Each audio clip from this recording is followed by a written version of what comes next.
नमस्कार सांग माने आपण मानंकु मु स्वागत करुछि आमर आउ एक नुआ भिडियो। आजिर भिडियो आमे गुरु दिवसर महात्म्य तत्सहित किछि महान गुरु शिष्यंक संपर्क विषय आलोचना करिबा। तेबे चलंतु आरंभ करिबा।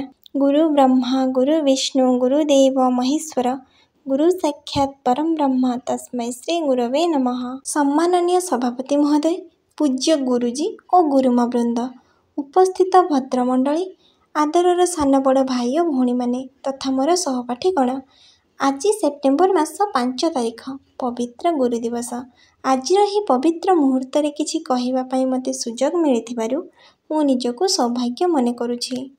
आज हेउछि भारतर पूर्वतन राष्ट्रपति, उपराष्ट्रपति तथा जड़े आदर्श शिक्षक स्वर्गत डॉक्टर सर्वपल्ली राधाकृष्णन को पवित्र जन्मतिथि।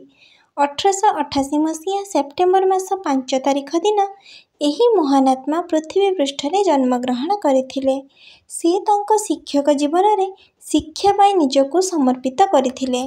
शिक्षा क्षेत्र में तांको अनन्य अवदान पाई से प्रथमे देश तथा विदेशर अनेक विश्वविद्यालयर कुलपति, परे संविधान सभार सदस्य, राष्ट्रदूत, परे उपराष्ट्रपति और राष्ट्रपति आसन पाई निजको योग्य विवेचित कराई पारिथिले। प्रत्येक जीवन में गुरु भूमिका अत्यंत गुरुत्वपूर्ण।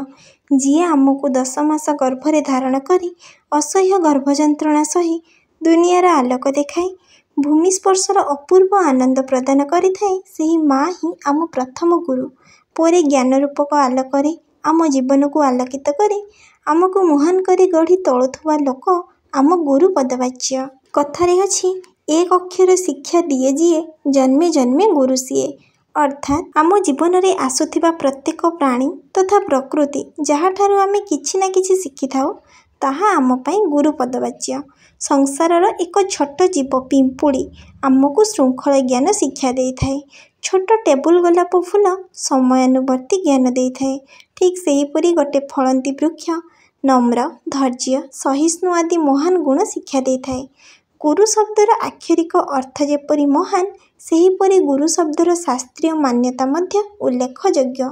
अनेक गुरु शिष्यंक पवित्र संपर्कर स्वर्ण इतिहास शास्त्र लिपिबद्ध हो रही। सेथिमध्यरु आरुणि, एकलव्य, उपमन्यु आदि महान शिष्यंक कहानी अत्यंत हृदयस्पर्शी।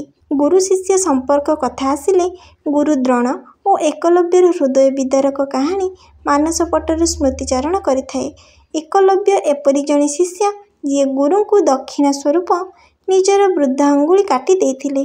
गुरु द्रोण ब्राह्मण और क्षत्रिय मानकु विद्या अध्ययन पाई अनुमति प्रदान करुथिले। निषाद राजा हिरण्यधनु और राणी सुलेखांक पुओ थिले अभिद्युम्न। डाक नाम थिला अभय। अस्त्र शस्त्र रे निष्ठा और एकाग्रता को देखि गुरुकुल रे गुरु तांकु एकलव्य नाम देथिले। तेबे से धनुर्विद्या पारंगम थिले।